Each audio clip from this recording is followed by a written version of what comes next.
This is From the Mezzanine, a film podcast.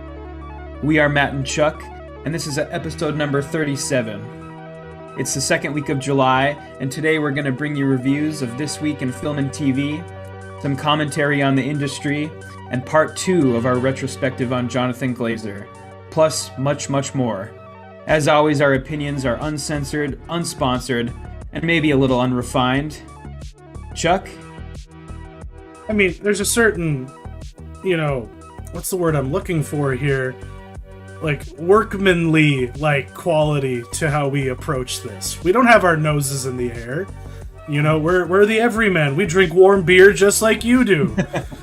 But, yeah, we watch a lot of movies. My parents went to Jurassic World over the weekend, and I asked my dad, what did you think of it? And he was just like, it was amusing, but yeah, I don't know. It really wasn't for me. And that was my dad's take on the Dino movie, which I still haven't seen. But we'll do a little bit better than Dave. We will have more words.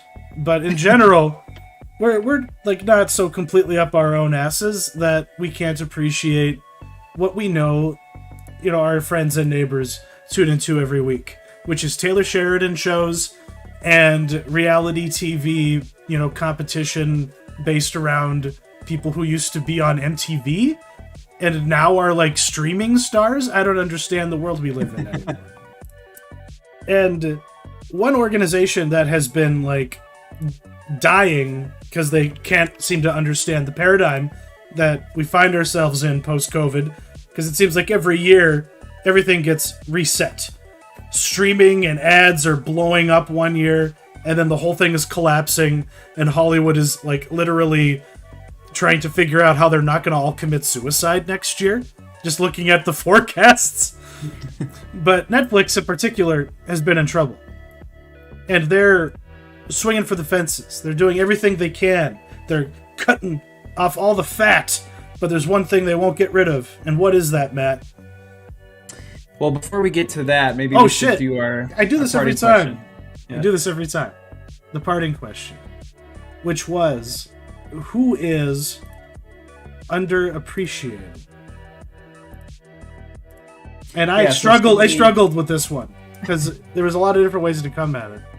Yeah. Basically, somebody who you think is doing a really great job in the movie making industry that is going pretty much largely unnoticed.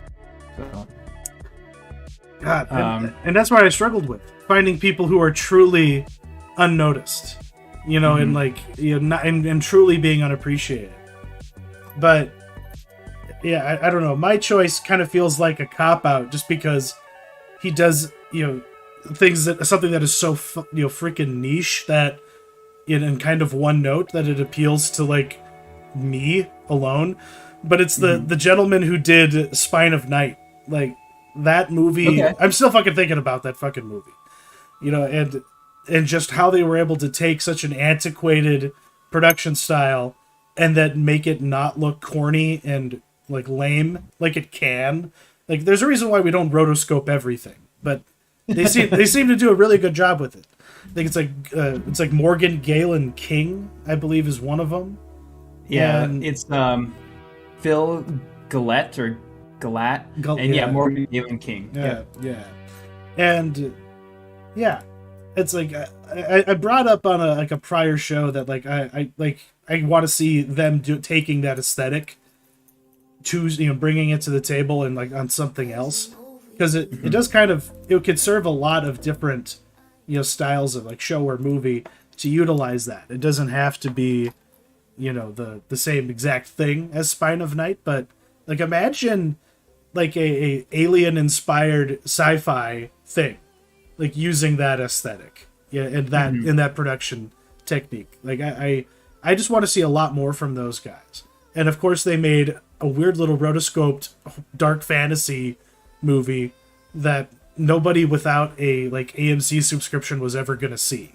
But because I almost when I first thought about this, I was like, Hiro Murai is somebody who, whenever I see his name, I get really fucking excited, just because I know I'm gonna be in good hands. But he's a known quantity. Like, This Is America is probably going to go down as one of the most important, like, video projects of, like, the last 10, 15, 20 years as far as that goes. So, like, everyone knows that guy and sings his praises, so I couldn't pick him. But I definitely feel that way about the two gentlemen behind The Spine of Night. Yeah, and I would agree with that, and especially with the fact that they've gone largely unnoticed. You know, it was probably a mistake to put it directly on Shudder or wherever they put that movie. Yeah. And it's kind of weird though how like certain movies get big that way and then others don't. Like movie that I'll talk about a little bit later, Mad God, has brought Shudder its largest ever jump in subscribers. Really? Ever. Okay. Just so people can watch Mad God. So yeah, it's interesting how that works for some things, but then it doesn't for others. But and to be fair, the two movies. Yeah, go ahead. The one is Phil Tippett, you know, like yeah, that's true. But at the same time, yeah, it definitely is kind of capricious how that whole like how the audiences can work. Oh my God, this stuff. But what was your pick? As far as mine, so I was thinking, I guess he is a bit of a known quantity, but not to the general public. But I went with composer Dan Romer. Okay. And he has had about a 15-year career in Hollywood, and the whole reason why I thought of this is because the other day I was playing the game Far Cry 5. And the music like really stood out to me, and I was like, "Who did this?" And so I look it up, and it was Dan Romer. And then I go back and I look at his back catalog of stuff, and I'm like, "Oh my God, he's done so many scores in the last like 12-ish years." Because he kind of took a little bit of a break after Beasts of the Southern Wild, but then he's done like the scores for Maniac, the Netflix show. Beasts of No Nation. Yeah, Beasts of No Nation. He did Station 11 this year, and yeah, nobody ever really talks about him in the same way that they talk about. Like, he did Luca. Yeah, too. Luca. Yeah, Luca. And nobody talks about him in the way that they would like Hans Zimmer or like John Williams, and I honestly think he's like kind of in that upper echelon, and he does his scores in a way too where you don't know what to expect. Like he tailors his score to the movie rather than somebody hiring a specific composer for a specific movie. Yeah. And he does that. The way that he does that is he works with really unconventional instruments, and then he also sort of hamstrings himself sometimes. Like, I was reading in an interview with him where he said that for the score for Station 11, he specifically only used instruments that a person could carry around for a long period of time, like they would in Station 11. Yeah, which is why the soundtrack in that just felt like it was being played by the cast, just like behind the camera throughout that show. Mm-hmm. That's interesting, and that's something that not a lot of people would do. Like, imagine Hans Zimmer telling himself, no brass and no drums. What the fuck am I gonna do? You know? Yeah, he would be like, he would not know what to do like without either of those things, and it's just interesting that Romer's more of like he's gonna do all these things to sort of make himself be more creative or make himself sort of look in a different direction than he did for his previous scores. So it's kind of a workshop approach. Like, that's the kind of thing that, like, if you were at like a writer's retreat or something like that, it would be like, okay, everybody write something along this theme, but here's the crutches you gotta use while you do it. Yeah. So go listen to his scores. They're all on YouTube and they're all on Spotify. And hell yeah. And as far as the dudes I shouted out, if you want more content along the lines of The Spine of Night, the Morgan Galen King's YouTube account has a ton of like the proof of concept videos that they were making. So like, you get to see like more stuff about Mongrel, the Eunuch King, and like basically it's the Rosetta Stone of what became the movie is all there, and it's very interesting and informative. But back to what I prematurely, brought up a little bit ago. We, finally got through the 4th season of Stranger Things, and Netflix is just like, please, for the love of God, don't jump ship, don't go anywhere else, live here forever, and just give us all of the memeable content. We need it. We're dying. We're like, the ship is going to go under any second. So they now have a label, and it's called Upside Down Pictures. What do they have on their production slate? Yeah, so this is kind of a developing story, because at first, the first 2 things that they talked about were they were going to do an adaptation of the Stephen King book. Let's see, what is that called again? The Talisman. Talisman. He wrote it with a guy named Straub, I think. Yeah, Straub. I've never read it myself, but I've heard of it. Mm-hmm. And then Death Note was the other one. They want another shot at Death Note after that. This shit is the most inexplicable thing out of anything I've ever heard. Like, it's nonsense. We don't need it. Like because who directed the last one? Was it the Adam Wingard? Yeah, Wingard. That guy. Like, he did what he could, and there's no way that you can do it any better unless they're doing a live action Japanese panel by panel recreation of the manga or something. We watched, Angie and I, the last version that Netflix made, and Angie was just so pissed off throughout it because the anime is sacred to her. And then we started watching the anime, and I was just like, okay, this is a lot more awesome than the Adam Wingard version. So, because they're just going to be producing it, I'm assuming, right? Or is this going to be their next show that they're helming? I think they're just producing that one, and I think they're also I mean, as far as I know, these are all just producing gigs. Okay. And the reason why I said it was kind of a developing story is that since this news went live, there have actually been more projects added. Oh, to really? this. Okay, and, we'll see. This is dated information on the screen then. Yeah. So the other one is they are making a stage play in the Stranger Things universe that is going to be directed by Stephen Daldry. And so I have no idea what that is going to be. Okay. Yeah. So then the spinoff. So is this spinoff going to be is this the thing that they tried to introduce in the second season that went nowhere and no one liked? No, I think it's something completely different.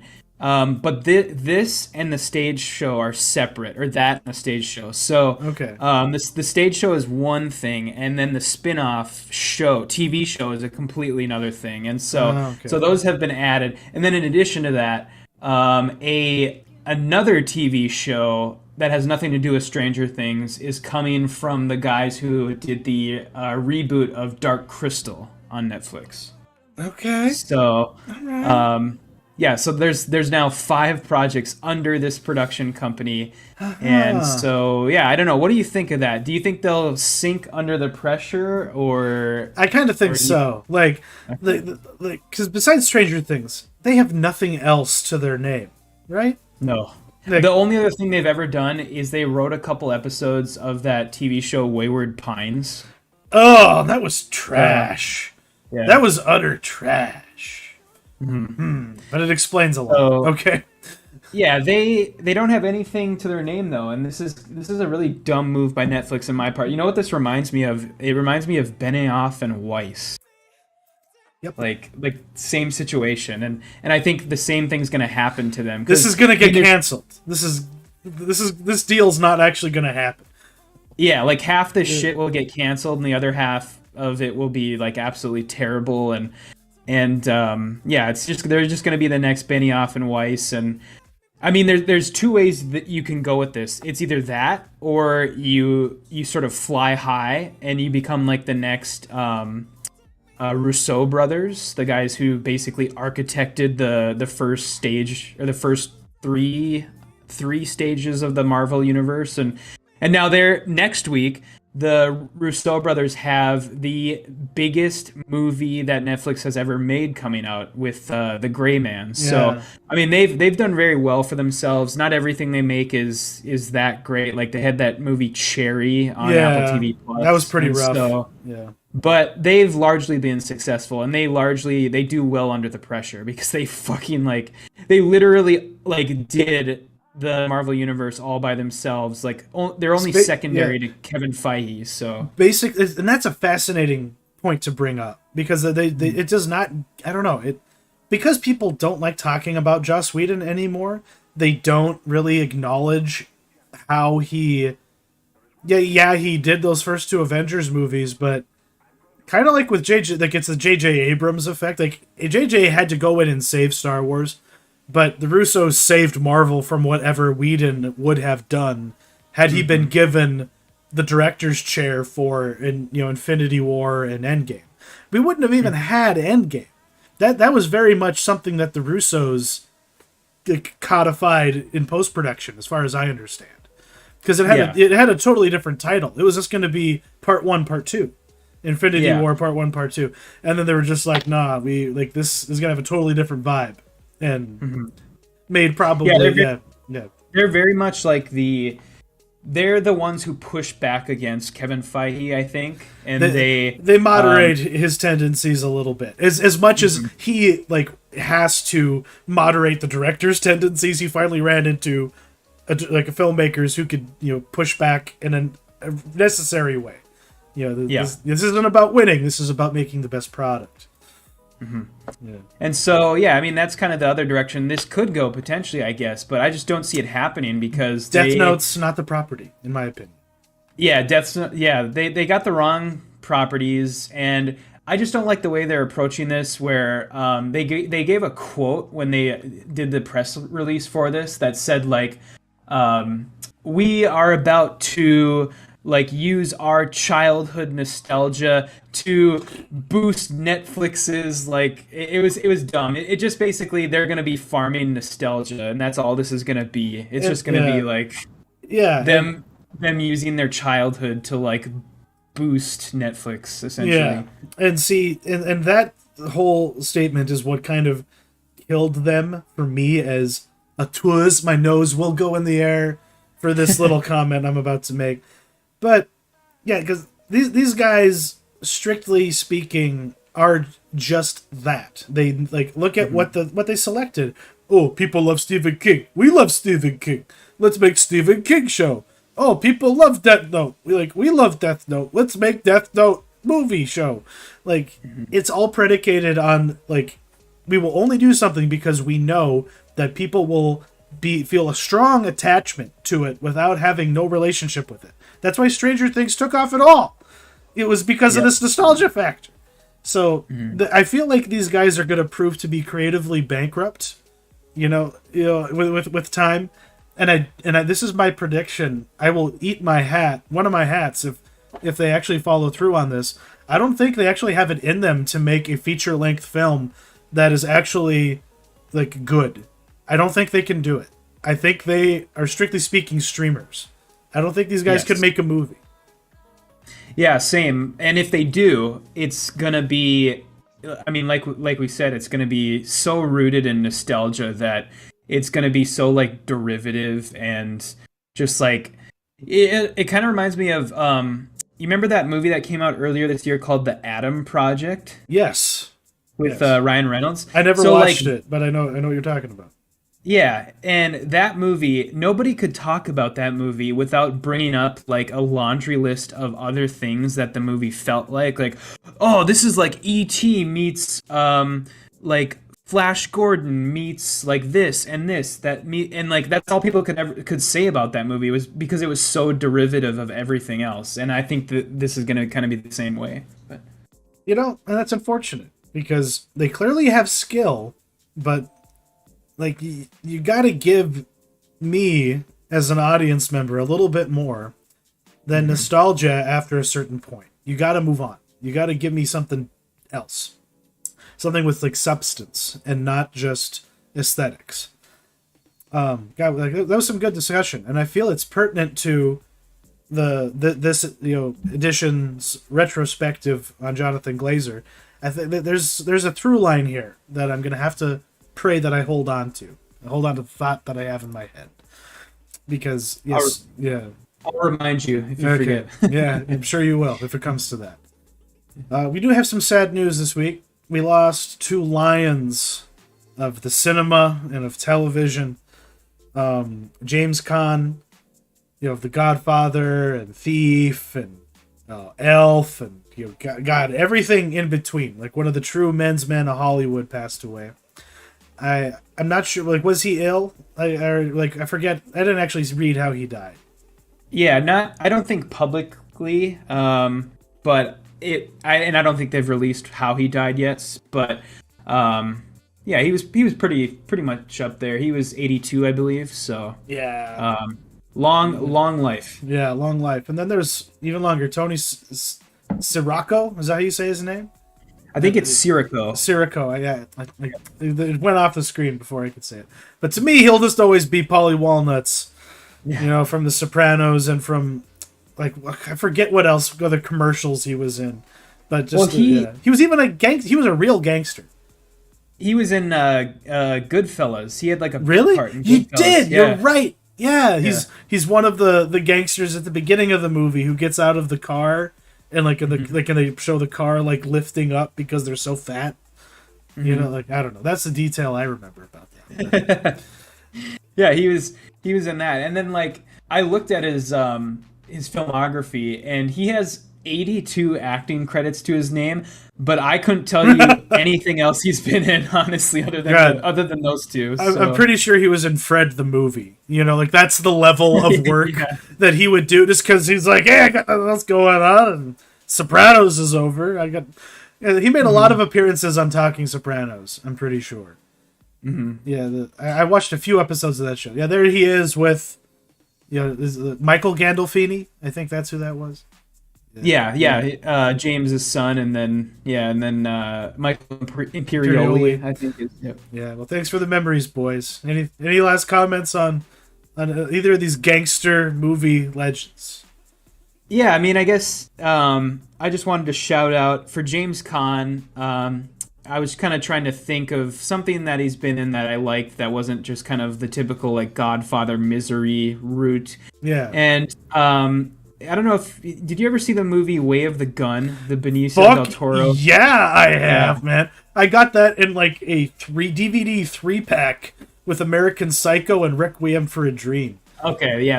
That's an awesome trio. That movie ruled, and he was awesome in it as sort of the father of the what is it called? The baby. The baby that's in The Surrogate. Yeah, The Surrogate. Yeah. So he was awesome in that, and that's a good pull. That's a good pull. I haven't thought about that movie in a long time. And it's early Christopher McQuarrie. Exactly. Too, which is something that I didn't realize until literally earlier this week when I looked up the thing for the story. But and then for Tony Sirico, I didn't really know what else he had been in, so I just kind of wanted to shout out my favorite Paulie Walnuts moment, and that's the he had kind of a nag in that show in The Sopranos for doing long diatribes about really mundane subjects about nature documentaries and stuff that he watched. And so there's this moment in, I can't remember what season it is, but he's cooking in sort of their hideout that their they all hang out clubhouse. at. Yeah, behind the strip club. Yeah. And he's talking about how disgusting men's shoes probably are, because when they pee at urinals, all the pee splashes on their shoes, and everyone else is just well, I'm eating here. Why are you talking about that? Why are you talking about piss on my shoes? And it's just really funny because it's so he just keeps talking about it. And he's so oblivious. He's just but no, for real, guys. Have you thought about it? Have you really thought about it? God damn. Now I have to watch, I have to just pull up his IMDb page and pick out the episodes I want to see. Mm-hmm. God, the best one, I don't he had an arc where he's it's where you get deep into the guts of who the character really is, who the man is. It's like everything involving like his mom and the nursing home and finding out like the truth about his past. Like there's a lot more depth to the character, and he shined. He had a moment to shine, I would say. Mm-hmm. Yeah, that was one of the better like subplots of the show for sure. Well, rest in peace, gentlemen. Well, thanks for the memories. You'll live forever. You know, like Goonies never say die. Last little bit of news. This is kind of pertinent to the summer movie wager, but Gentleman Memers have been performing raids on theatrical showings of Minions 2. They show up in their finest suits that they usually would wear to, I don't know what, like church and court, and and then they proceed to go to the theaters in large groups, and they all look very fancy with their fingers in contemplative pose, and they just are really loud. It's like they treat like an average screening of this movie like it's a midnighter for Rocky Horror Picture Show. So like they're throwing bananas at the screen and ruining the projection screen, and they're causing chaos and getting a whole bunch of impressions on their TikTok accounts. But it's they're getting banned. Like there's literally there was an image that I thought I had acquired, but I can't find it now, of a movie theater basically being like, if you show up in well-dressed clothes, we are gonna let you see Minions. Is basically the way that they went about it, and I just respect everything they're doing. I hope it pumps up revenues for the theater industry and for Minions 2, so that I can win the summer movie wager. I will not see this movie. They have seen it enough for me. Uh-huh. Yeah, I think this is. I mean, I think it's hilarious. Honestly, anybody who thinks like this isn't funny like needs to take themselves less seriously, because this is totally something in all honesty, probably would have done if I was like 16 years old when this was happening. And I mean, but now, I mean, looking at it as like a 32-year-old, it's like, wow, this is a long way to go just to make a joke. But that is what today is like. You go it's even funnier if you go way beyond what is reasonable. For even an unreasonable person. Like, and that's what comedy is today. Yeah, pretty much. Yeah, because I would never like pay whatever the ticket price is of this and then actually like sit through this like hour and 45-minute movie just to like make a 10-second TikTok about it. But I mean, I guess more power to them if they think it's worth it for their thumbs up or whatever you even get on TikTok. Yeah, I know. I don't use it myself. Even before I found out it was basically just a spy machine for the Chinese Communist Party. But I guess that's why we have Chris Pratt in our corner, Matt.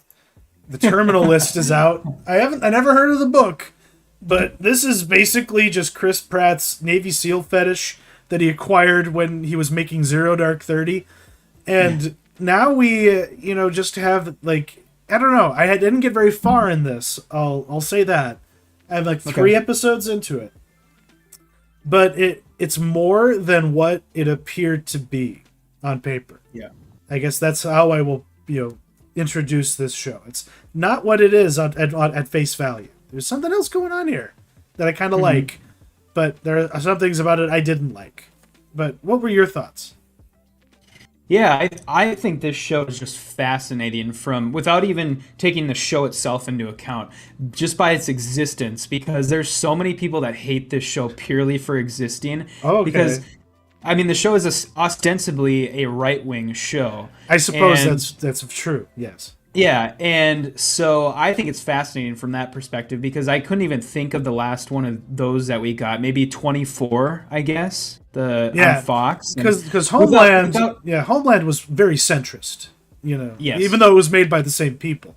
But that was the successor to 24. So you're right. There wasn't a right-wing show of the Obama era in that. Yeah. Yeah.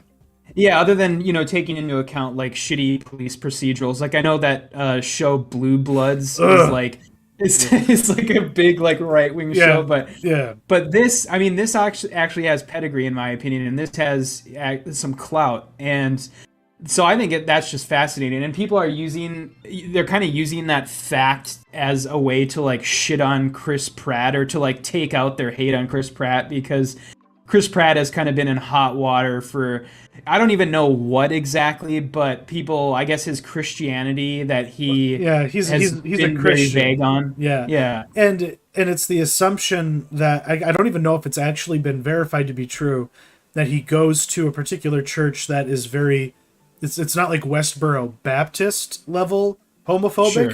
but like they obviously are evangelically inclined Christians who don't promote homosexuality. So for that, they wanted him fired. Yeah, and they're basically kind of, a lot of people are using this show as kind of a vehicle for Chris Pratt hate, but I don't know, I try to be a little bit more measured than that, I guess, when I watch shows, and the show itself I think is actually pretty decent.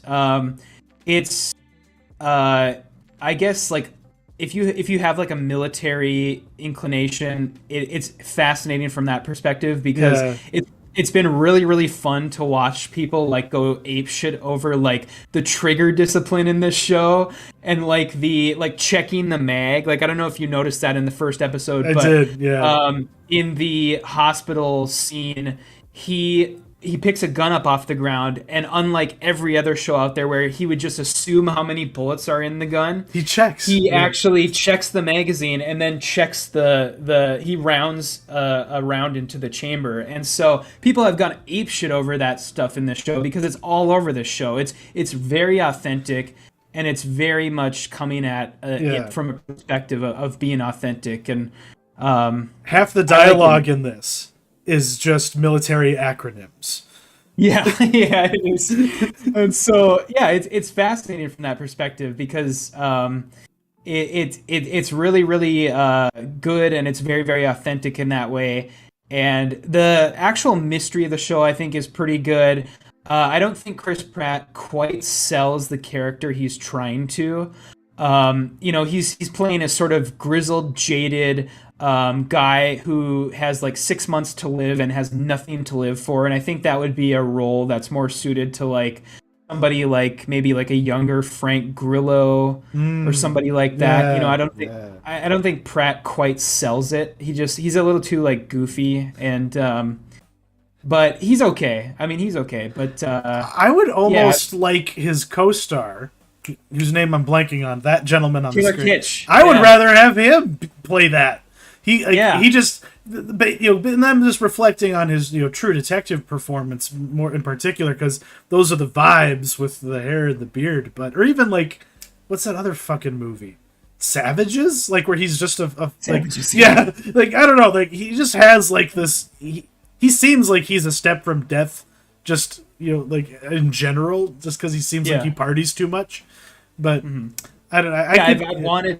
I've wanted him to have a good film career ever since Friday Night Lights, because he played one of like most memorable TV characters of all time in Tim Riggins. That's right, so Riggins. I've been very sad at his film career, and John Carter derailed it quite a bit. Yeah, because he is good at this, like from what I've seen, and most of the supporting cast also holds up pretty well. From Yellow Jackets.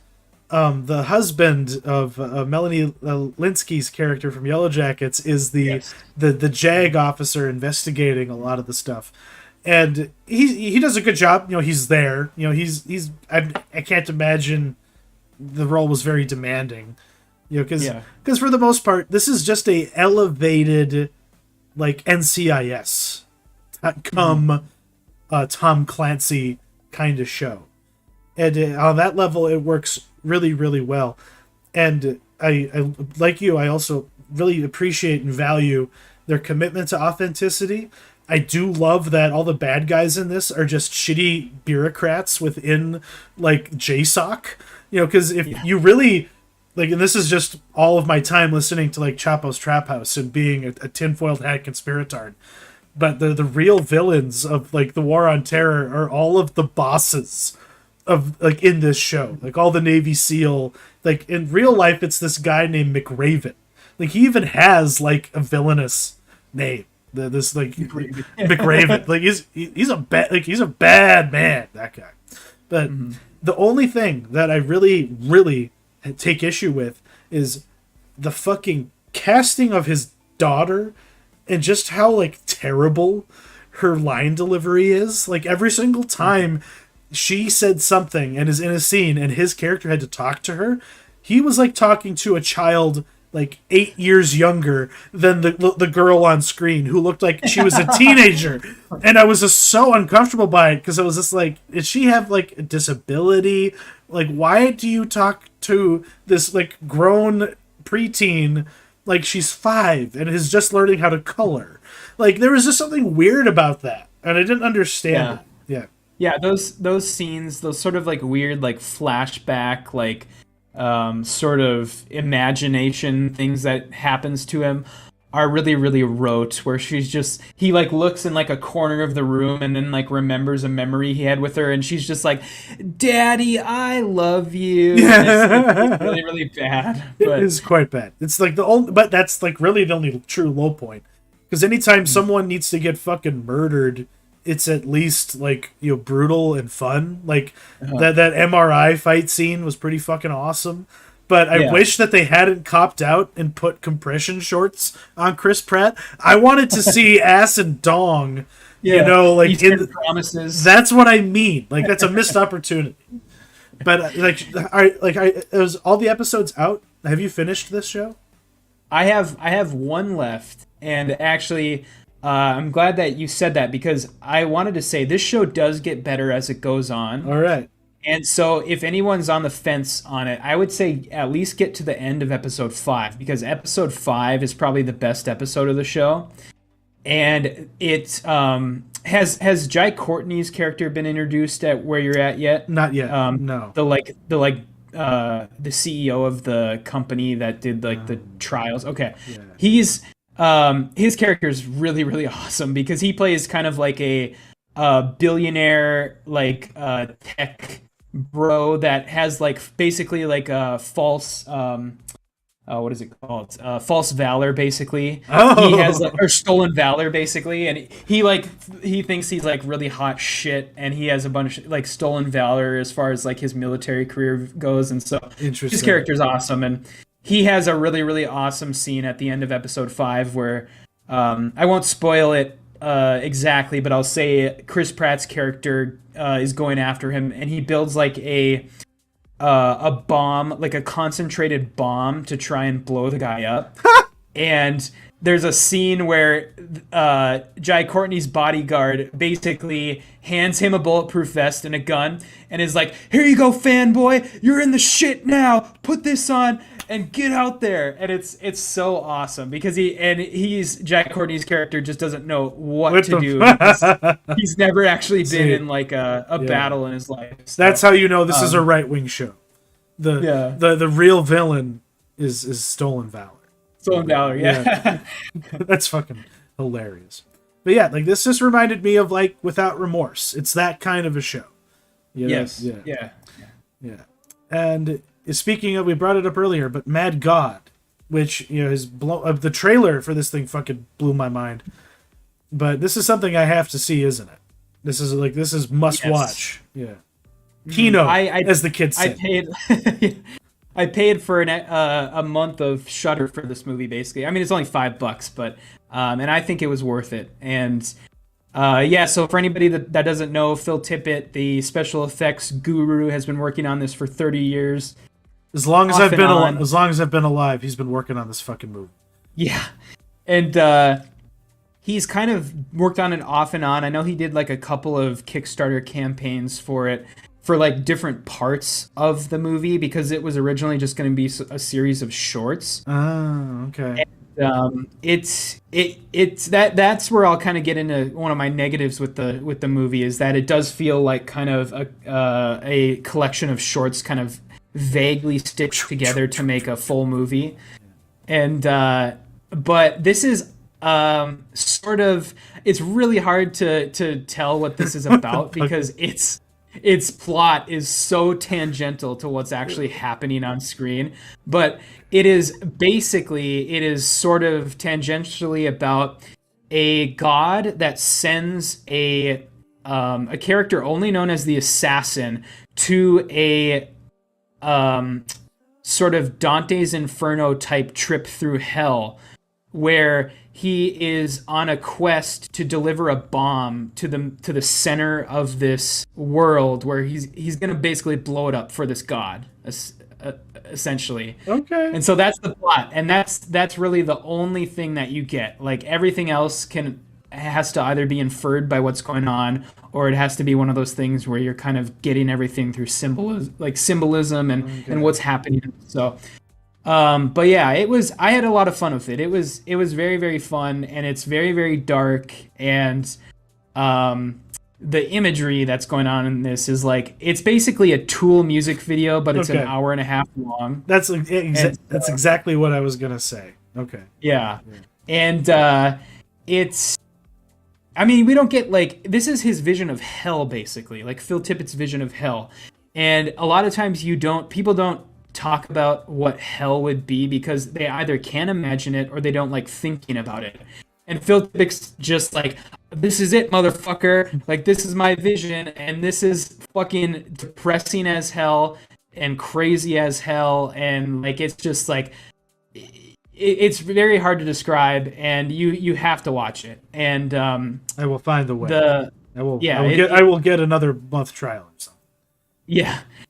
It's really, really great. And I guess as far as negatives for it, there is a couple of segments of the movie that are live action, like people on green screen. I would say probably about 15% of the movie is like actual actors against a green screen. And I think he did that to save money. And those segments don't really work as well because they're just kind of really off-putting, because the transition between the stop motion and the live action actors is really noticeable. That's too bad. And but otherwise, yeah, the movie works. And I guess I'm trying to think of what some of my favorite segments are. There's a segment at the beginning of this movie that really has nothing to do with anything else, where he does like a stop motion version of the Tower of Babel from the Bible. Okay. And it's fucking insane. And that's what he opens the movie with.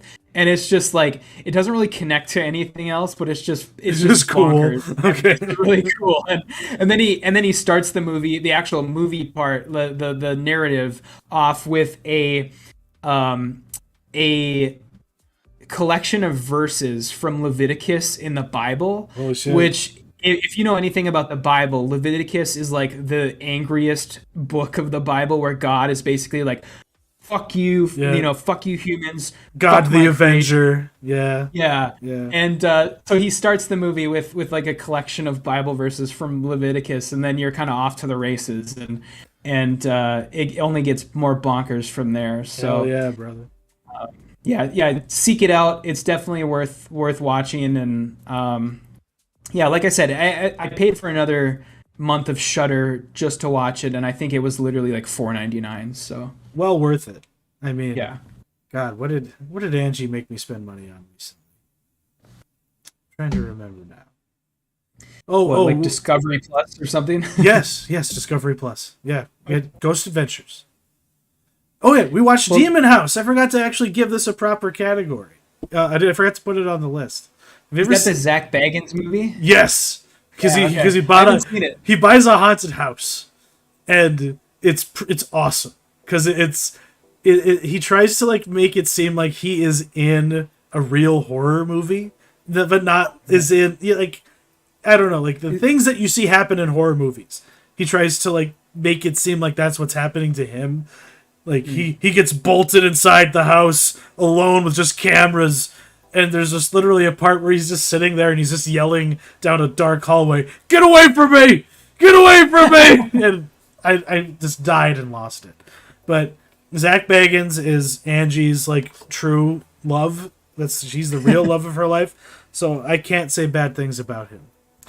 But that show is definitely a guilty pleasure. I've watched plenty of Ghost Adventures, and that show is very fun, especially the earlier seasons. I think it gets a little like, I think they're a little bit more in on the joke in the later seasons, but the earlier seasons he's taking it way too seriously. Yeah, and they it's awesome. need it. Yeah, Ghost Bros, man. Yeah. Ghost Bros. But we rented Everything Everywhere All at Once And I will just briefly say that movie is even better than I remember it being, because I feel like I actually got to see it because it's just such a blur. So there is something to be said about repeat viewings. But moving on, the things I did put in the script. Just a brief revisit with The Bear. I finished it. And the highlight, because like it kind of has some, contrived tropey bullshit, like all shows. But, it's only 30 minutes, so it's not robbing you of too much. And all of the characters and, the way that everything is shot and edited is very satisfying to me. So I stuck with it. And if you haven't stuck with it, just watch it, like the second to last episode called Review. Okay. Because they do something really fucking impressive. After the opening credits, when they all like get to the restaurant for the day, the premise is his like sous chef accidentally gave a non-menu dish to someone she didn't know was a food critic, and now suddenly there's this write-up in the paper about something that they don't have. Like she made risotto, and they're like a beef sandwich place. But from the moment that like they're all like gathered in the kitchen listening to one of the characters reading the review, it's all one single take until the end of the episode. The camera is just following and moving and finding pockets to go into, and it's just like there isn't like a bad like moment in it that that they had to try and find a way to scrub in a better take. Like it's so perfectly seamless in a proper way, and not just like supposedly seamless like most Hollywood movies present it. Like this was truly shot in a single take, and it was totally like written. Like they told the cameraman where to stand in like the diagram of the set, because it's a real restaurant. It's not actually like just a set like on a stage somewhere. It's like I just have a lot more respect for this show now. Like having seen that episode and seeing what the ending of the season was, because I want more of this, and I didn't think I would be saying that by the end. It felt kind of basic in the beginning, and it had good qualities, but I am here for whatever they do in the future.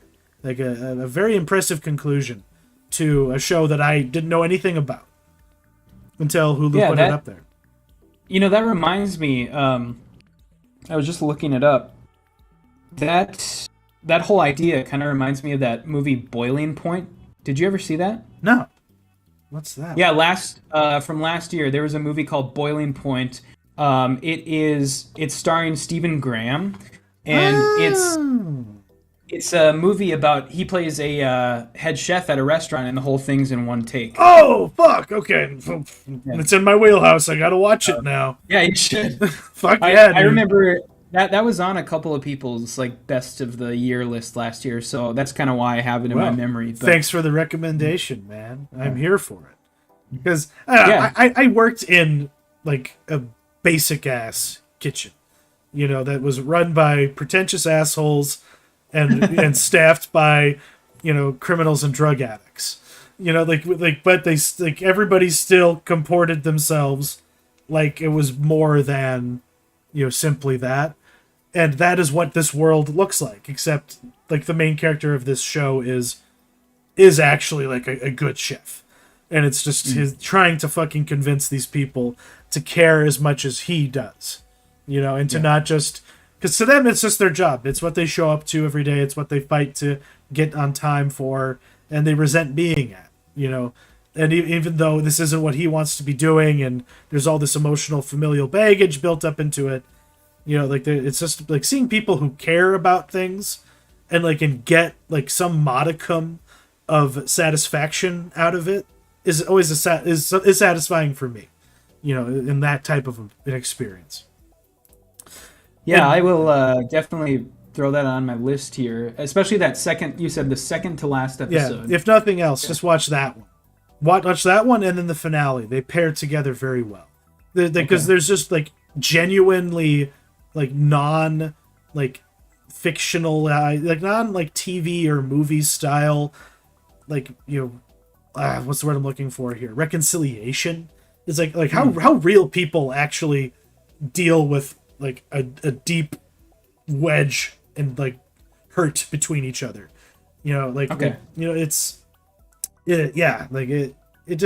did things that I didn't expect it to do, even though they do weird shit, like have Oliver Platt like blackmail them into holding a birthday party and then not give a shit when they, you know, accidentally zan the entire like group of children that are in attendance. Like that's like like there are moments where I'm like, oh, this feels like a Showtime show, but then there are other moments where it's like, oh, this is more than that. Like it's not quite to the level of, funnily enough, like a Showtime show like Yellow Jackets, but you know, in terms of being an elevated product versus what's usually on that particular, you know, outlet. So that, like, for FX, it's in the canon. It's good. It's worth finishing. Okay. And the last but not least, very briefly, I'm going to talk about a short film that I need to see the actual film that got made out of it, because we got bamboozled by the streaming machine, man. Has this ever happened to you? So you're clicking away on your TV, and you're like, oh, wow, that looks like a cool movie. They let us watch a trailer for it. Okay, let's watch the actual movie. And instead of taking you to the actual movie, it takes you to the short film version of it. No, Has that ever happened to you? Where was this? On Amazon. On Amazon Prime. So Amazon Prime has smushed that's the poster for the actual movie. The actress who plays the sister is in both the short film and the motion feature. And they put them in the same category, like they're the same. Like sometimes you might have like an unrated version of a movie, and you can choose it as an option in the ways to watch. So the ways to watch this involved watching the short film for free on something called Shorts.tv, and then there's, you know, buying the feature. But we just clicked the play free option.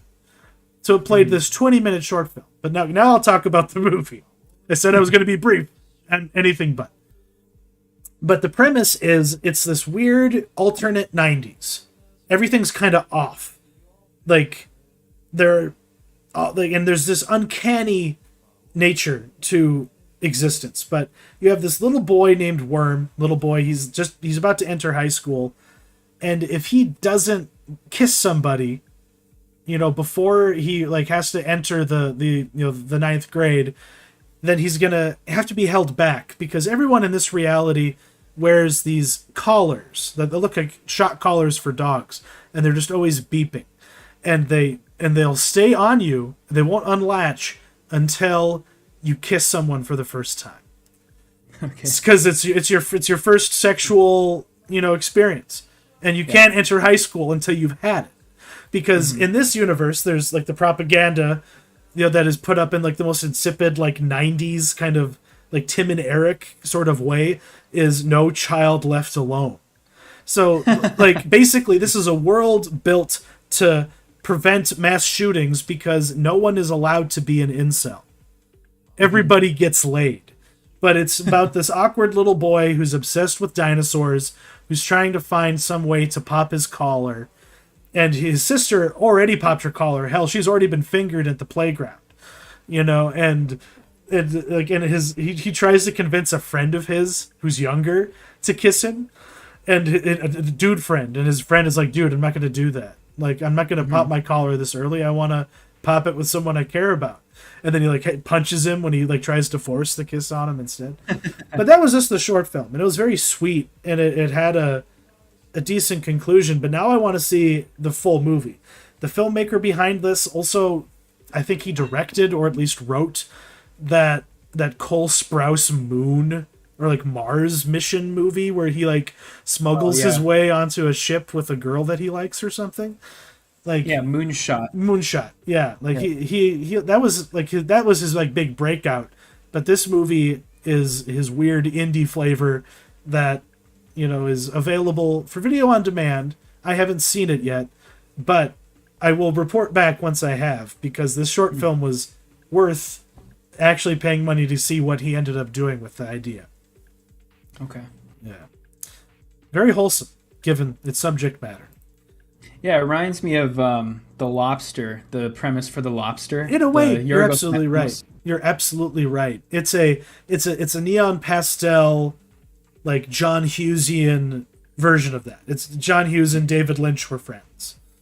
Okay. And they collaborated. But before John Hughes died, I feel like they would have made a movie like this. Yeah. But now on to the main event of our... Oh, one more thing. Is there one more thing? Shit. Yeah, you're right. I'm sorry. I forgot. So just wanted to touch on this. We don't have any graphics for it, I don't believe. But, unfortunately, no.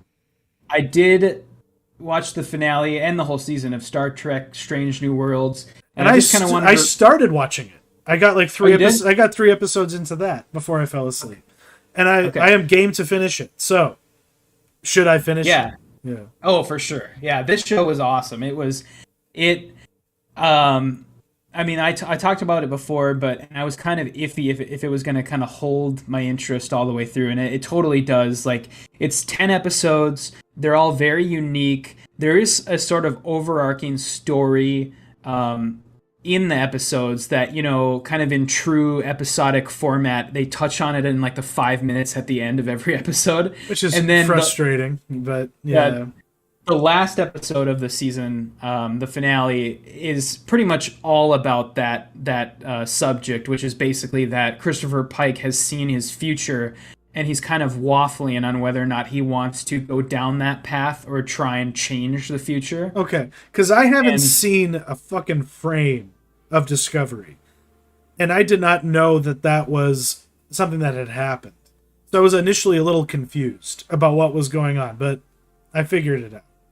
Yeah, I haven't either. I've never watched Discovery, and I kind of just did a little reading on it, because that's also his backstory in the original series, is that he goes to a planet where basically he's offered a chance to peer into his future.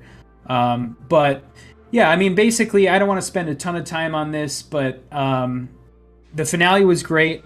Every episode was great. Self-contained episodes. The story starts and begins within every episode, and so it's the show is very, very apt for rewatches in the future, for watching the show out of order, just like TNG.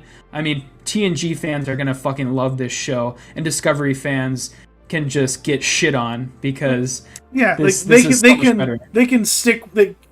I love Deep Space Nine, but they can have Deep Space Nine. You know, let us have silo the fandom. Monsters of the Week, Adventure of the Week versus Lecture of the Month, because these storylines take like 4 episodes to complete an arc. Mm-hmm.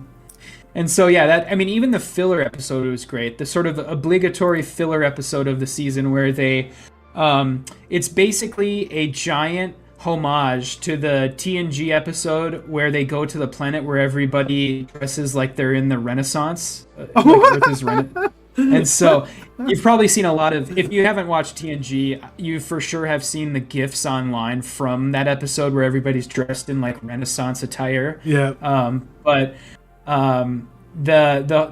episode of the season is basically a homage to that, where everybody on the ship basically is acting like they're in the medieval times, basically, and it's really, really great. But and then the finale was awesome. If you haven't heard, I guess spoilers for anybody that's watching the show, but James Kirk gets introduced. Okay, William Shatner's character. Because in the initial episodes, they make a passing reference to, so and so Kirk's son is on the ship now. Oh, really?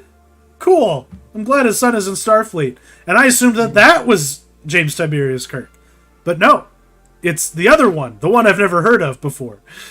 Yeah, his brother's on the actual Enterprise, and then Kirk himself has his own ship, and he gets introduced in the finale episode. And the finale is great because it sort of pits Pike and Kirk against each other. They're two different commanding styles. They're two different styles of governing their ship, basically, and it pits them against each other. That's a really, really great dichotomy.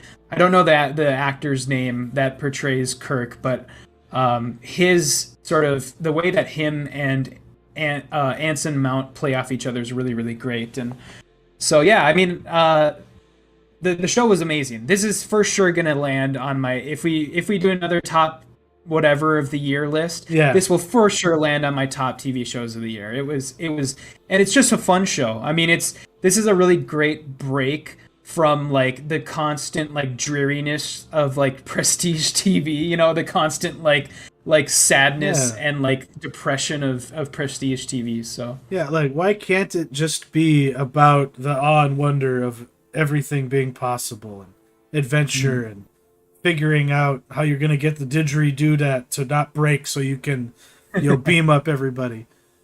But it begs the question, why the fuck did it take him so long to make a show like this? I have no idea. I mean, I think they're just kind of reverting back to what people like because they realize that, nobody liked Discovery, nobody likes Picard, and very few people, well, I don't know, I think those J.J. Abrams Star Trek movies are fine, I guess, but it's not Star Trek, so. No. And I just compare how the legacy characters are utilized from that to that, from the Abrams, Kelvin verse to what, because this is mainline continuity here. Even if there's fuckery, like Discovery showed us, they will find a way to be able to do whatever they want and then not have to make it work in future shows that were made in the past. I have researched enough about Discovery to know how they dealt with the fact of all the shenanigans they were pulling. But sure. But in this one, there's just a commitment to. From what I have seen so far, though, it's purely just about giving people, like you talk about, it's not nostalgia. This is a very modern Star Trek show, all the way through it. This is not just about tickling your nostalgia button. It just happens to, work in the same wheelhouse for a change. It's in the same kitchen, but it's making dishes that are entirely different and therefore worth it. Absolutely. From what I have seen so far, it's just unfortunate that I just can't sit in my, Serta recliner without falling asleep for some reason. It must be all the claymation sheep jumping over me. Yeah.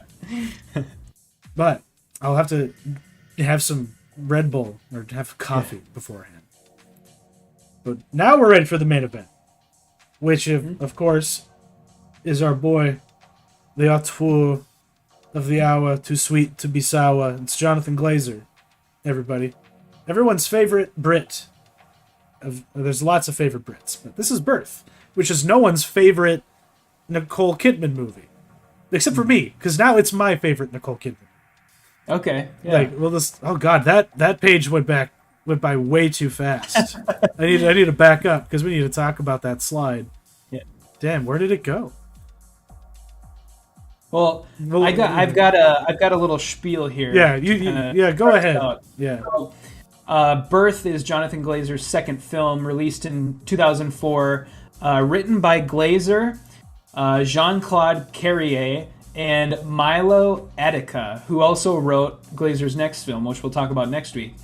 The score was done by prolific composer Alexandre Desplat, and cinematography was handled by Harry Savid, who also worked with David Fincher and Sofia Coppola before his untimely death in 2012. May he rest in peace.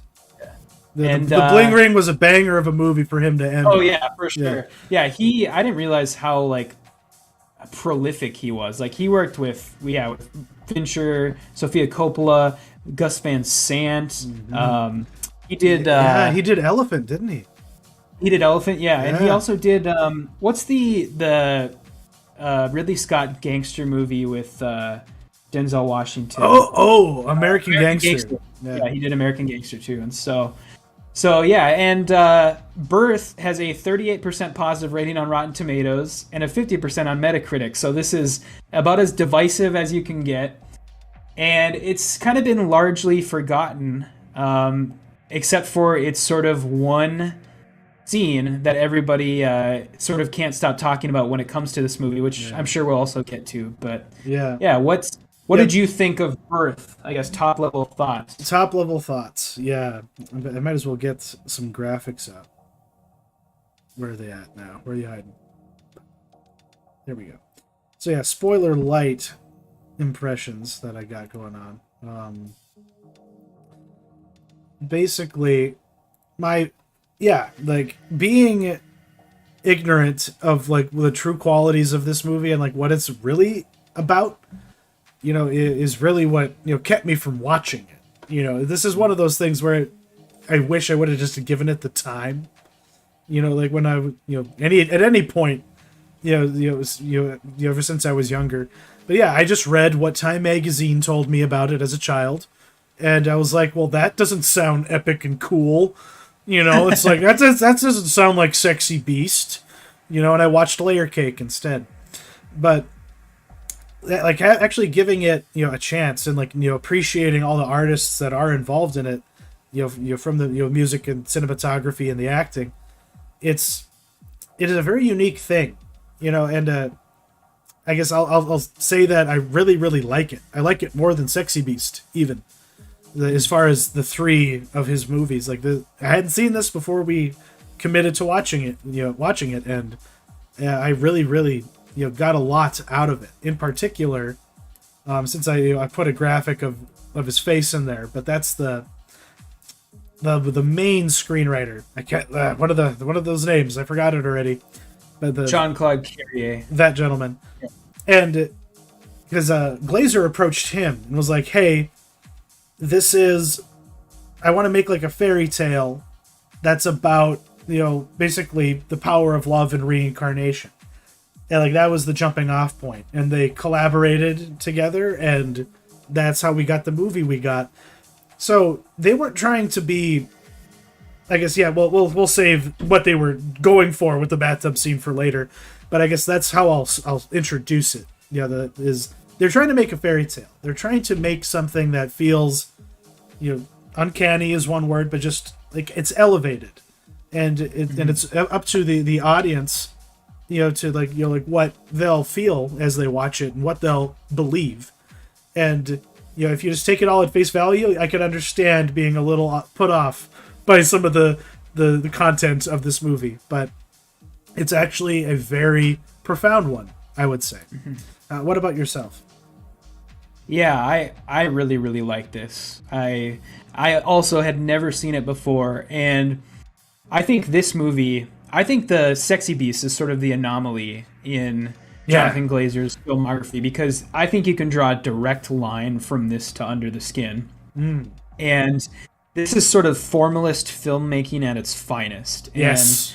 And if you would have told me that, like, if I didn't know this was a Jonathan Glazer movie and Stanley Kubrick would have never died in 1999, and if you were to say Matt, this is a long-lost Stanley Kubrick movie, and here, watch it, I would believe you in a second. I would be like, yep, you're right, this is a Stanley Kubrick movie. Wow, I can't believe Warner Brothers let it out of the vault.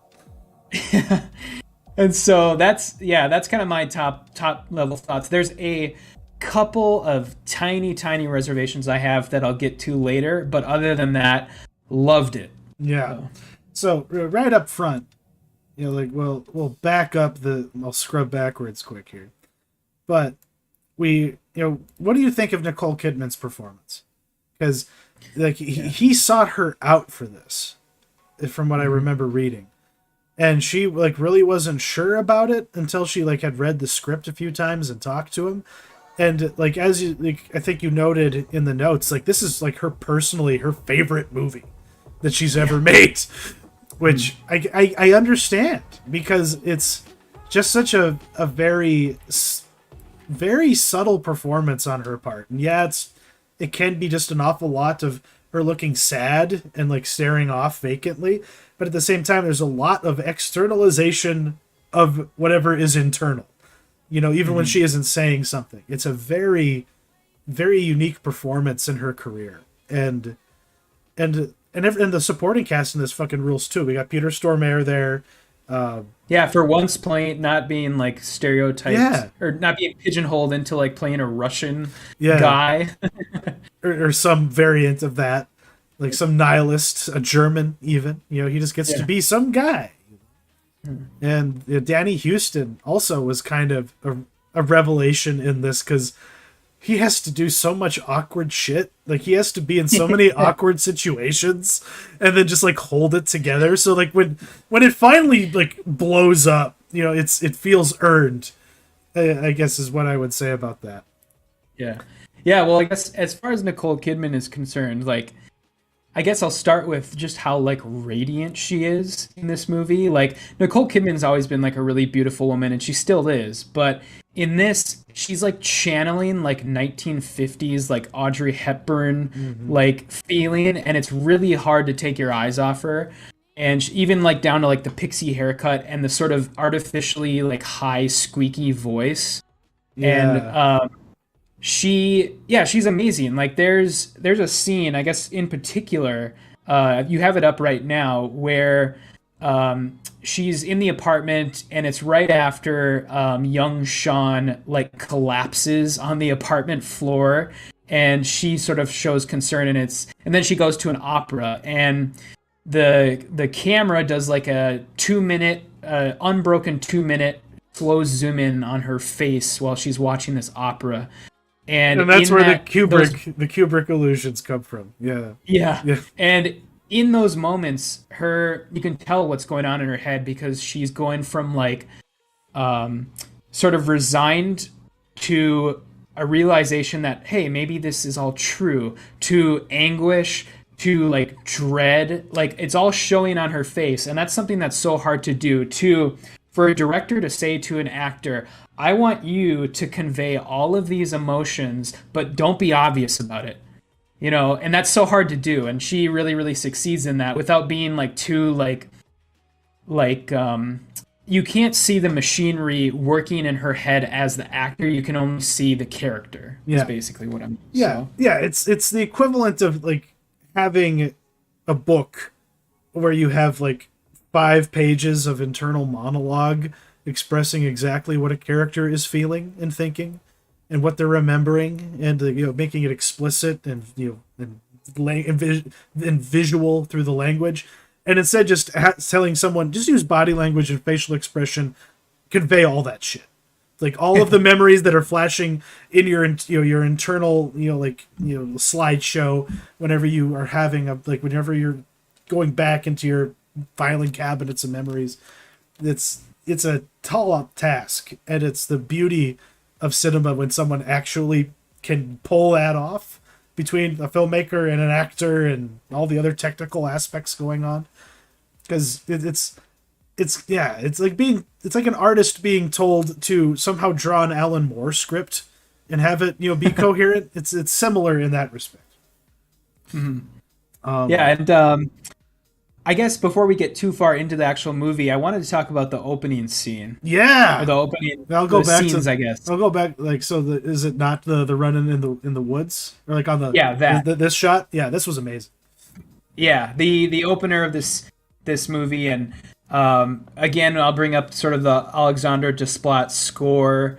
As this guy's kind of running through. This is old Sean, I guess I'll call him, and he's running through Central Park. And going, in and out of these tunnels, I suppose to symbolize rebirth, it would kind of be the symbolizing there. But yeah, this opening scene is amazing. I really, really, really like it. Yeah, it took me by surprise. Because I was streaming it, as soon as it was over, I just went back to the beginning and I just watched it again, because I was just like, holy crap, okay. And then you get, after that, there's like, it's kind of hard to like get anchored with the movie a little bit right away, just because you're just thrust into their lives. There's not a lot of explanation. Like you say, it's formalist. They just show you things, and it's up to you to have it impress upon you. But eventually, yeah. So her husband has died, and how many years passed? 10 years. 10 years pass after the death of her husband, and she is just starting to, have a new life. I keep on scrubbing. I apologize. But, so there's lots of dinner parties in this movie. Lots of black dresses and her pixie cut and whatnot. She meets a gentleman who loves her deeply and wants to marry her. Her family's all very happy for her that something good is coming to her life. And then this little shitlord shows up and is just like, hey, yo, baby, it's me, Sean. Let's pick up where we left off. Played by Cameron Bright, the young child actor who the kids may know from Twilight, because he eventually was old enough to be in one of those movies. When I think of this young man, I think of him as a child. He's perpetually just this little boy with that haircut and those evil-looking eyes.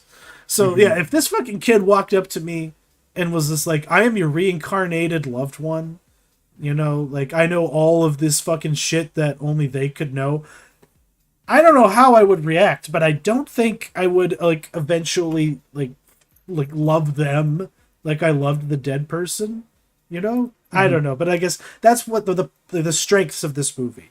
It's not just the gimmick of its subject matter. It's like there's a deepness to it that I think a lot of people sleep on. Yeah, it's very... The way that these people react is pretty realistic as far as, a lot of it isn't... It's not, overly dramatic. The only one who's, absolutely hysterical about it at times is her sister. Yeah! But otherwise, these...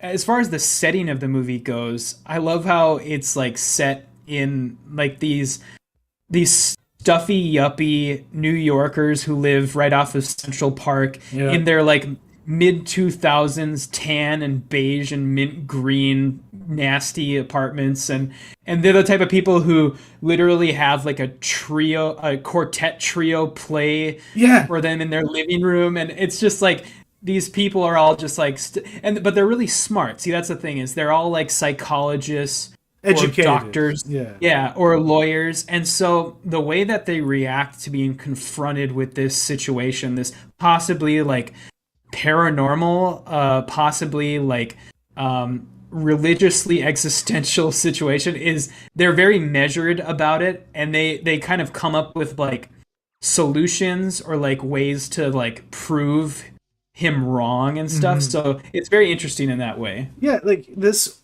would have been served well as a stage play in some way, but it is fascinating, having it be presented as a contracted period of time instead of a concentrated one, because it just seems to how long would these people allow their lives to be consumed by this notion, is the question. And eventually when they basically invite the young Sean into the home, just to try, okay, if we have him near us, we'll debunk him faster, is basically the notion.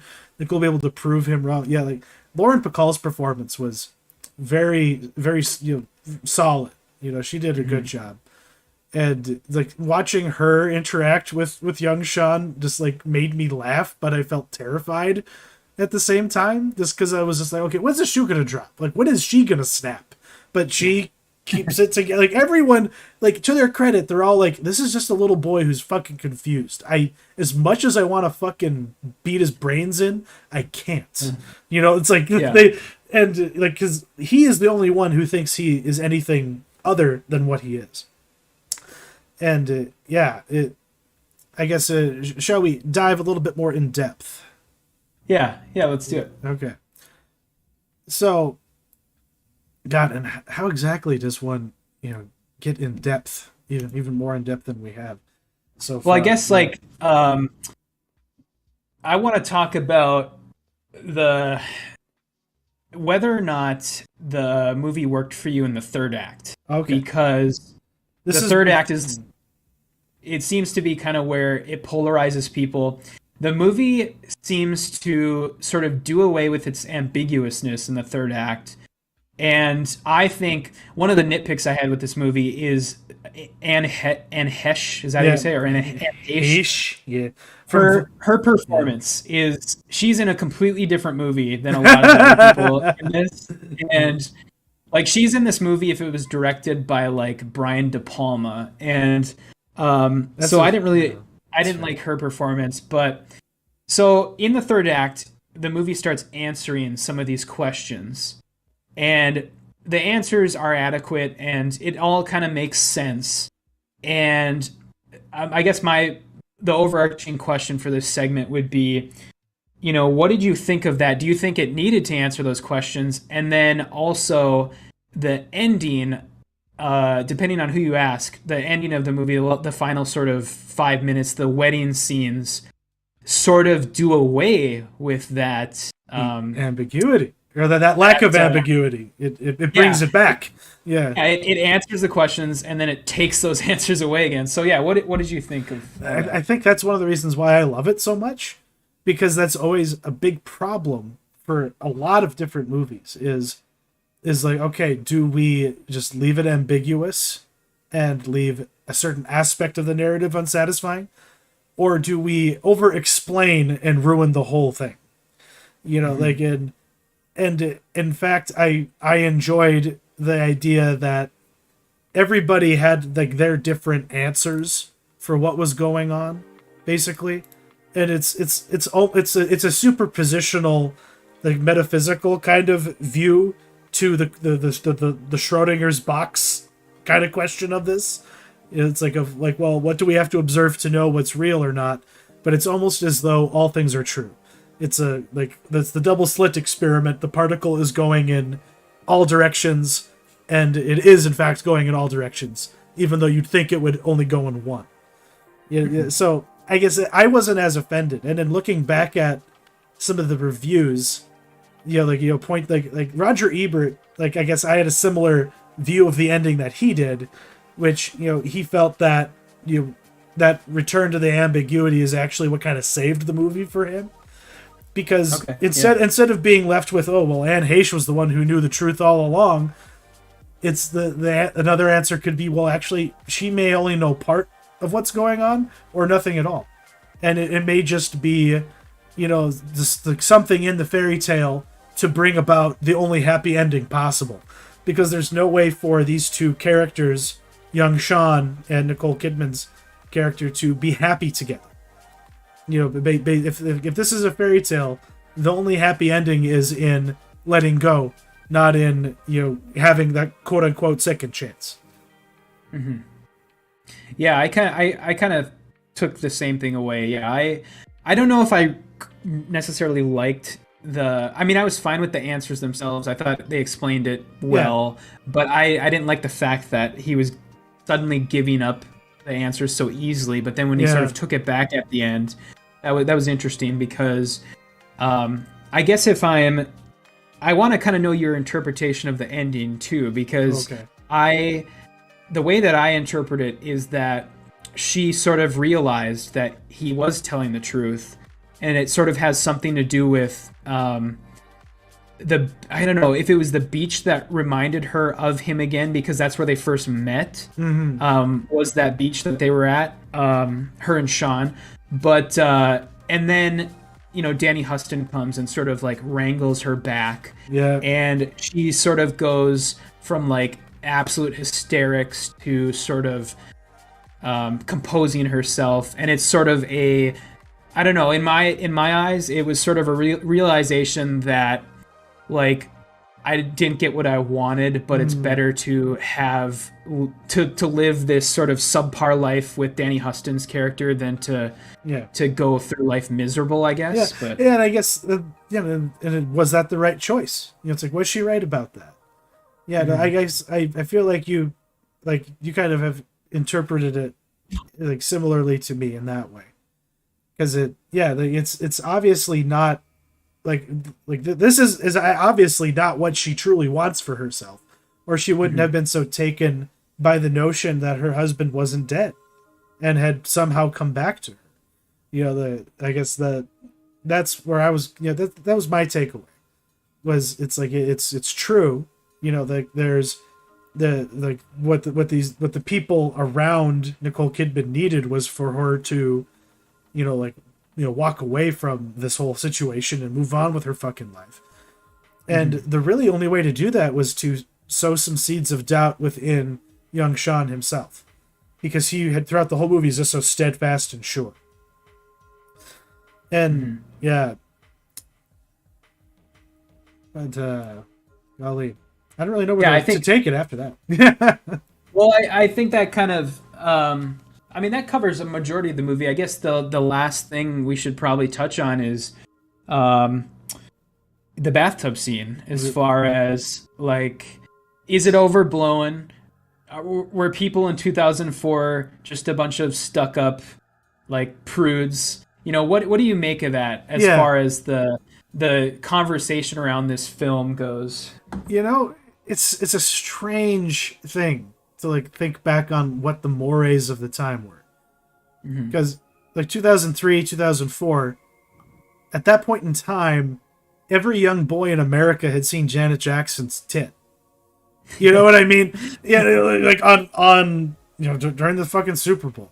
So like, and that was a panic. That was a moral, cultural panic too, to the extent that she didn't have a career anymore and just married a Arab billionaire until she could divorce him and take all his money. That's how badly, we repudiated, even though she didn't mean for it to happen. In this instance of this character, she deliberately, gets naked with a small child and gets in the tub with him. But you have to ask yourself why, and my analysis from the modern day is, was she getting in there to do something sexual with that boy? Probably no, I didn't think so. It was all about just the intimacy and the conversation and the quandary that she's stuck in. Because this is kind of a horror movie. And it is kind of a horrible thing that she, is doing in that particular, situation that she probably should not do. So it's fiction is for, what's the word I'm looking for here? Like exploration and investigation into the human experience.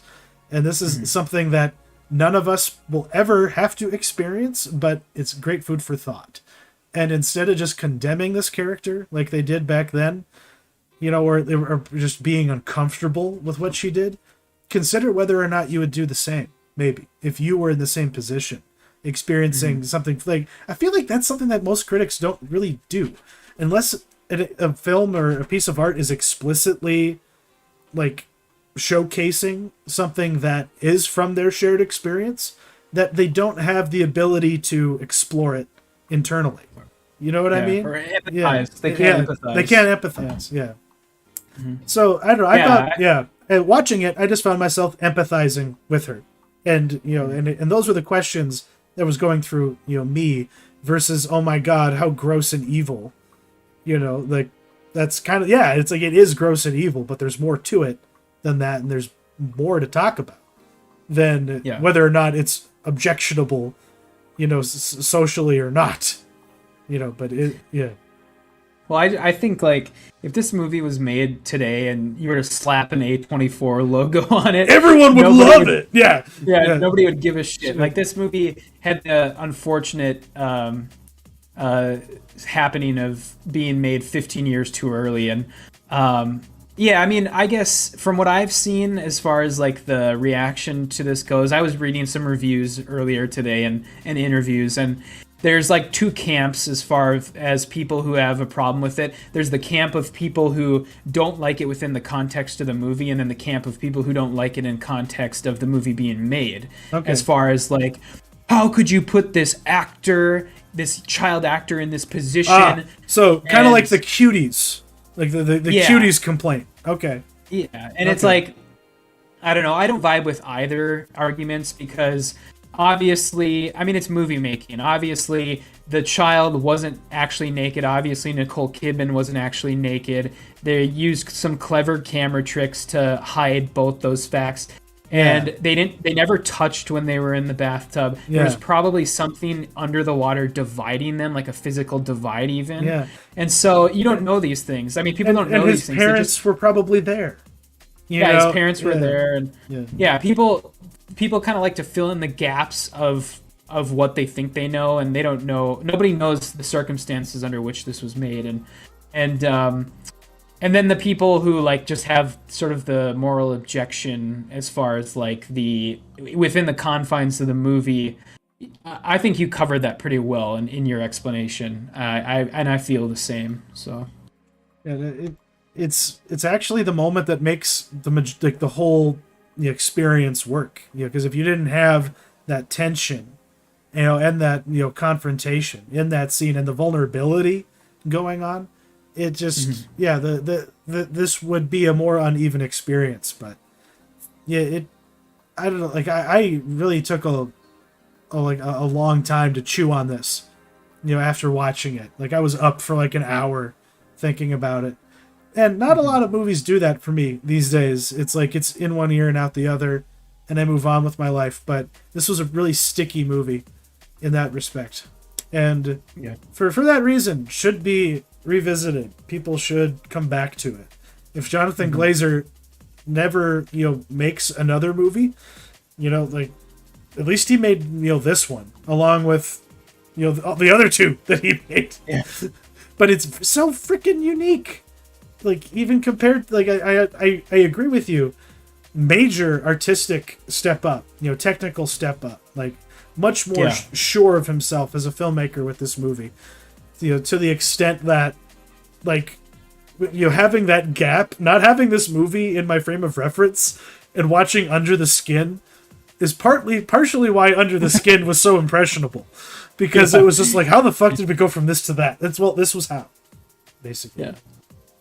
Yeah. Well, I guess speaking of Under the Skin, let me ask you. That's obviously the movie we're going to do next week, and I wanted to kind of ask you this to close out the Jonathan Glazer segment this week. Yeah. As somebody who has already seen Under the Skin, as both of us have, what do you sort of hope to gain from a second viewing of the movie, or if that's how many? Have you only seen it once?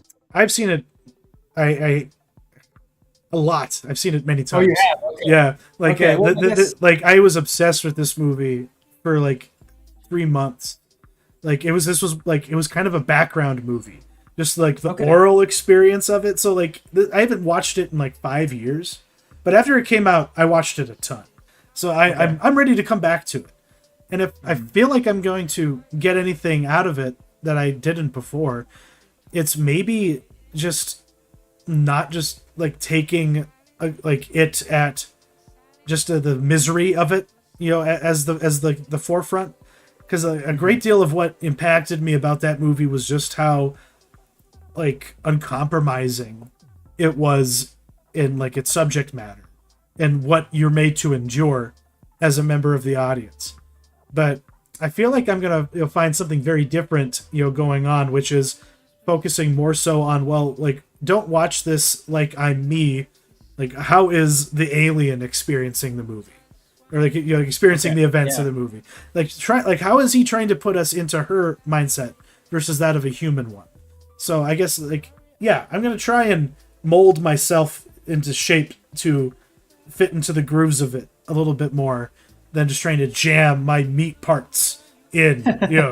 If my metaphors make any sense.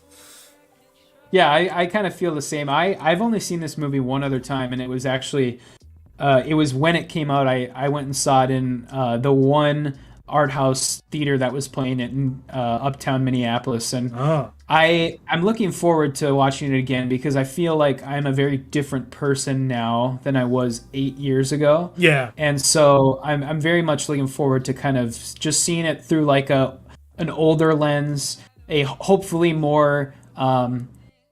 A more lived lens, a person who's lived more than I had 8 years ago. So very much looking forward to that.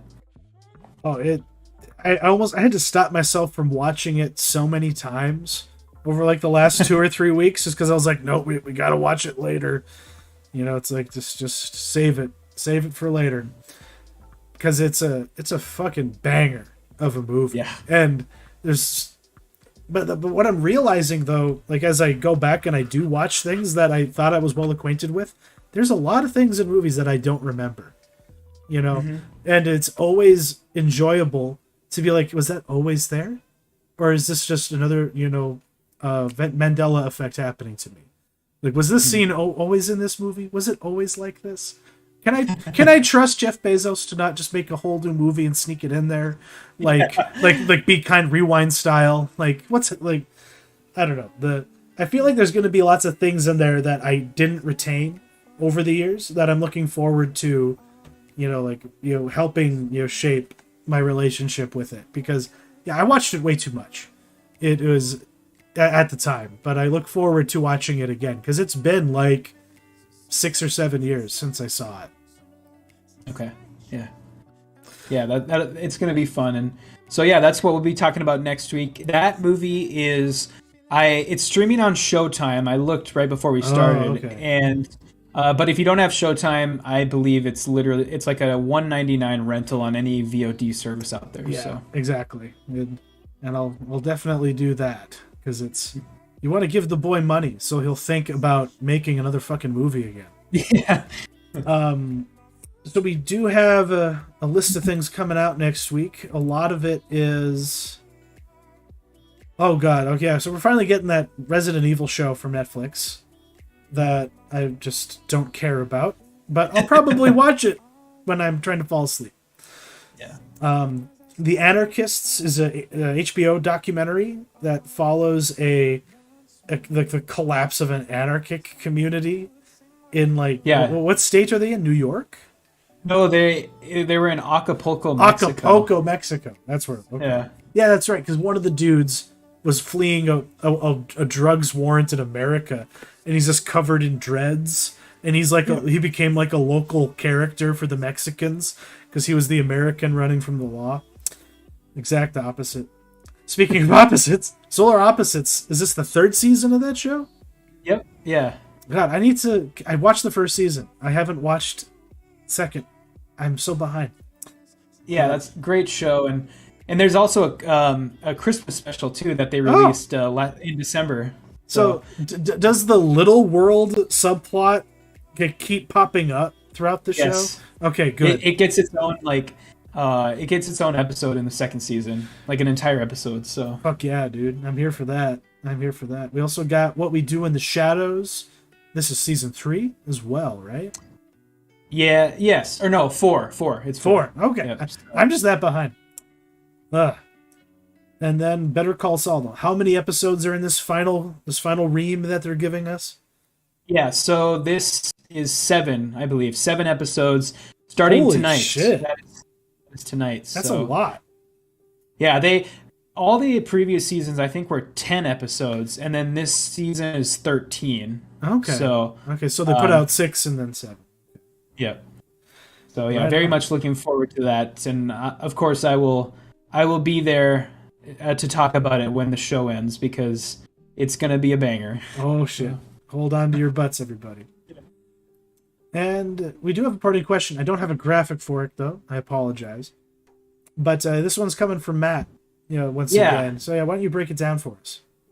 Yeah. So there's a little bit of explanation with this one, but I think it'll be worth it. So.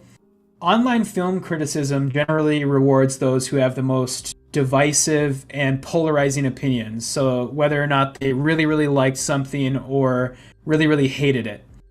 And I guess thinking from that sort of lens, as far as like people not liking a show because they find it politically, they're opposed to it, or morally, or maybe there's something in it that makes them uncomfortable. Mm-hmm. I want to know if there's anything a film could do that makes you instantly dislike it. Sort of like, I'm throwing the baby out with the bathwater. Like, fuck this film or this TV show. Like, I fucking hate this. Now, from this point forward, I fucking hate this. And so that's kind of the lens at which I'm looking at this from, because I do have something in mind for myself, and but I'm curious to know what your answer would be. God, this is a complicated topic for me because I struggled with this for quite a while. Before I just what's the expression? It's like Doctor Strangelove, or How I Learned to Stop Worrying and Love the Bomb. Yeah. It's like now it's like I love the bomb now. It's like I fully embrace it because. But I'll save that for my answer. I think I'm gonna have to actually consider it because there are things still that I absolutely will just be like, okay, enough of this shit, and just you'll pull the brakes on this and move on with my life. And I don't know if I have something absolutely in mind, but I can definitely articulate something, that would be a solid answer, I think. Because this is a good question. I think it lines up with the terminalist discussion a little bit, and with birth as well, probably. Because it is amazing what people will cite as their reason for like why they turned it off or walked away. Growing up, and even today, anytime any sort of nudity was on screen, my dad was out of the room, or the TV was turned off, or the fast forward button was hit. Yep. Like it's just something that my Catholic deacon father just could not abide. Like, oh my God, I'll never this is just a fun little anecdote to close on. My Aunt Alicia, God bless her, she's a shitlord after my own heart. She's the young liberal black sheep of the family. One of them. There's a few of them, of my dad's siblings. But she was visiting one year and she was like, okay, we should buy some new movies for mom and dad. My grandparents, their movie selection's pretty lame. They have Midway and The Quiet Man, and Lonesome Dove. We need to expand their VHS collection. So this lady buys Grosse Point Blank, the John Cusack assassin movie. She buys Fargo, and I forget what the third entry was. But I'll never forget Alicia sitting there going, oh fuck, I forgot all the swearing, and like turning the volume off, and my grandma leaning in going, turn the volume up, I can't hear them, because she's trying to protect them. She doesn't want them to like not want to watch the movie, but she bought these fucking foul, violent, sex-riddled movies, and that a part of my life as movie watcher is defined by people who can't handle their shit. So I feel a great deal of connection to this question. Okay. Yeah, so I guess join us next week. We'll talk about that and Under the Skin. And be mature about it, gentlemen. This isn't just about seeing, Scarlett Johansson in the nude. This is about degloving men and turning them into paste for dog aliens on another planet. And that's why I love that fucking movie. Mm-hmm. But thank you for joining us, everybody. Thank you, Matt. Thank you for all the work you do on this show. He makes all the title cards and does a lot of the heavy lifting when it comes to planning what the show will be. So big kudos to you, sir. And, sure. And have a good weekend, everybody. Good week, I should say. This isn't Saturday anymore. This is Monday.